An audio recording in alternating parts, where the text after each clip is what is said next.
One of the fundamental teachings of the Torah about creation, about nature, about man and woman, one of these fundamental principles and teachings, right at the beginning of the Torah, where God says about his creation that it was all perfect to be done, meaning it is all ready to become what it needs to become. But we have to make it what it needs to become. So God created a perfectly receptive world, but now we have to fill it with meaning, which means that even the creation of man is incomplete. God created a human being, the first human being, but he has to become something. He has to become a man. That's one of the differences between men and women. Man is part of that creation that needs to become. And so a man's ego, a man's psyche, carries a burden of uncertainty. Have I become? Have I amounted to anything?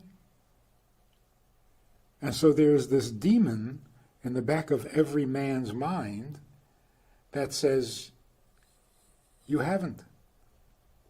You haven't become. You're still zero. And it's amazing how the most powerful men in history, the most successful, are the most paranoid. It's like, maybe all of this is nothing. Maybe all of this is just a facade, and I'm still nothing. And that's why the most painful thing you can do to a man is to remind him of his nothingness, that ghost that haunts him all the time. So when Hillel made that famous statement, what is hateful to you, don't do to others, if we understand it properly, it's not an open-ended sentiment. Whatever you don't like, don't do to somebody else. That's too vague and it's dangerous. I don't like to be in debt, so I'm not lending you any money. I would hate to be you, so I'm not helping you. No, it's referring to a very specific, well-known something. It's as if Hillel was saying, you know that thing you hate? Don't do that to anybody else. And what is that thing? Reminding a man that he is basically nothing. He's amounted to nothing. And it's irrational. Doesn't have to have a good explanation. Even successful men have that feeling, that ghost, that demon in the closet. But you see, when we think about our own faults, and admit our own faults, it doesn't hurt. It doesn't make me hate myself. Because I know I'm valid before I criticize myself. So when I criticize myself, I am limiting the criticism to that particular detail. I'm not suggesting that I'm nothing. But when someone else criticizes, even just one detail, it awakens the ghost. That's just the beginning. What you're really trying to say is that I'm nothing. And I hate that. That hurts more than anything else.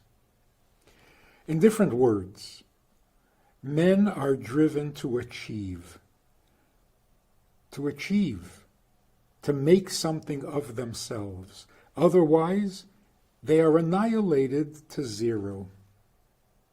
Women don't have that in their psyche. There's no zero for women. You're either a 1 or a 10. There's no zero. So women are not tortured by this annihilation. They can be upset and hurt when they're not appreciated, taken for granted. But they never have this thought, you think I'm nothing? That wouldn't compute for them. What do you mean nothing? I'm not nothing. But men have that. So men are, in a sense, struggling for survival. And that's why a compliment to a man makes his day. Any compliment. Just tell me I'm not nothing. Maybe that's why men love things that go from 0 to 60, or from 0 to 50, or 40, or 30. Anything but 0. So we have a very fragile ego, more fragile than women. Because women can get insulted, we get annihilated. What's the solution? Well, in all traditional cultures, men, boys, had to go through some ritual to establish their manlyhood, that they had arrived, that they had become something. In most cases, in the olden days, you proved yourself by your ability to fight, to kill, to destroy, or survive.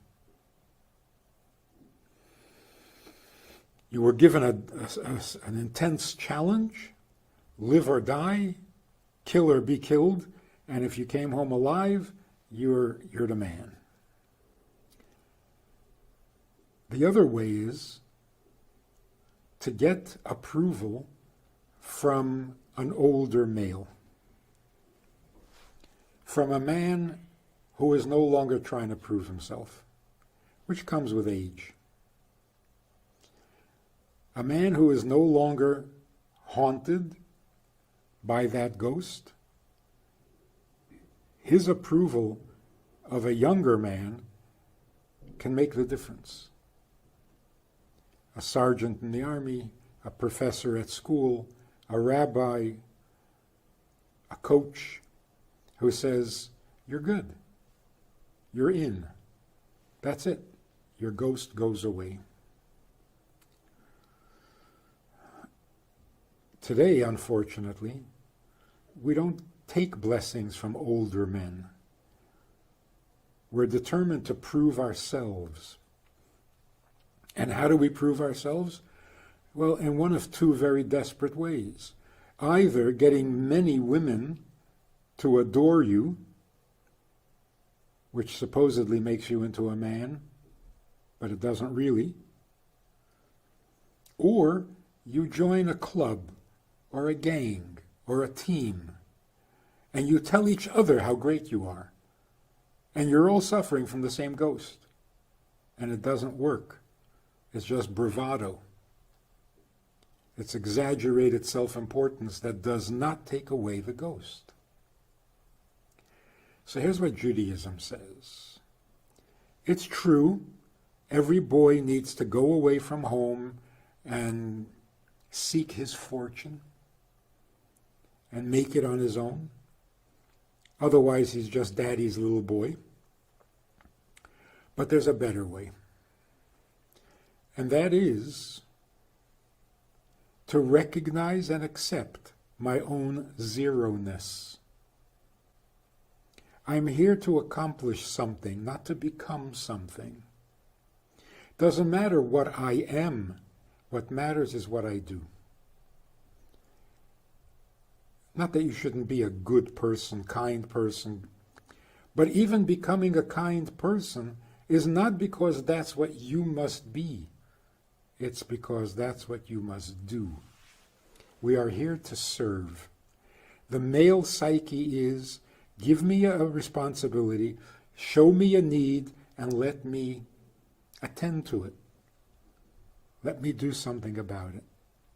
When I feel like I've accomplished a mission, a purpose, a destiny, then I'm fine, even with my own insignificance. So instead of fighting the demon, The Torah tells us you're an insignificant little creature. You're very limited. You're very fallible. You're very fragile. But that's okay. As you are, you can do amazing things. As insignificant as you are, you can do very significant things. Will that make you significant? Either it will or it won't. That's not the point. And that's why we start our day in the early prayers in the morning saying, what is a human being anyway? Really referring to men. Our strength is really nothing to speak of. Our wisdom is as if we're really not very smart at all. Humility. Humility is not a put down. It's an admission of fact. Yes, we are tiny, frightened, insignificant little creatures. But I wouldn't sit and worry about it. It kind of is liberating in a way, because I don't have to be anything. But I can do everything. We are given a challenge, not a status. So I may not yet be a man in the full sense of the word, but that's okay.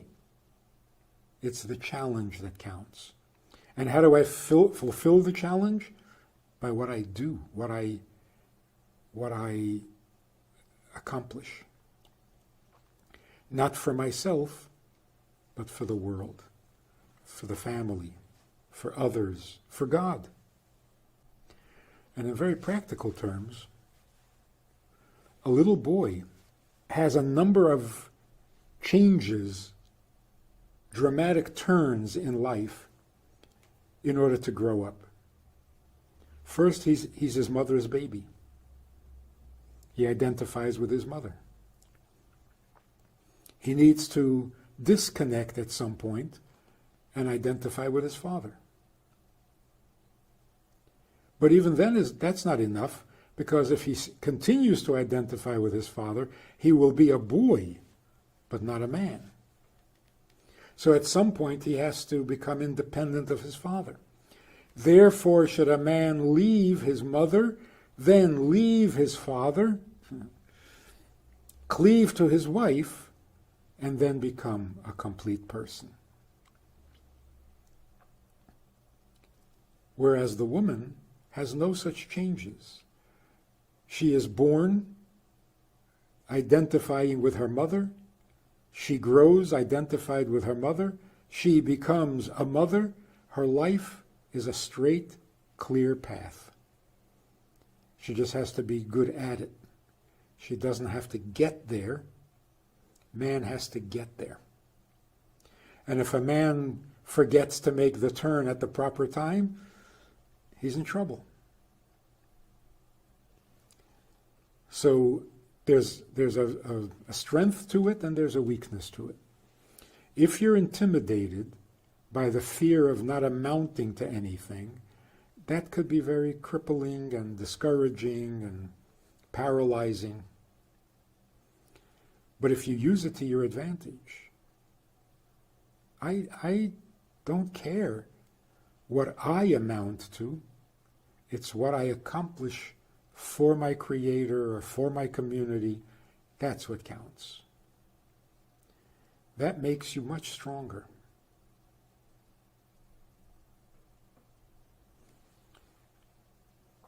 So what women need to know about men is that the main thing for them is what they can accomplish, not what they are. So they need compliments, not personal. They need compliments for their achievements. Good job, amazing thing, that was great. Women appreciate a personal compliment. You're beautiful, you're great, you're good. But more than that, women appreciate appreciation, not being taken for granted.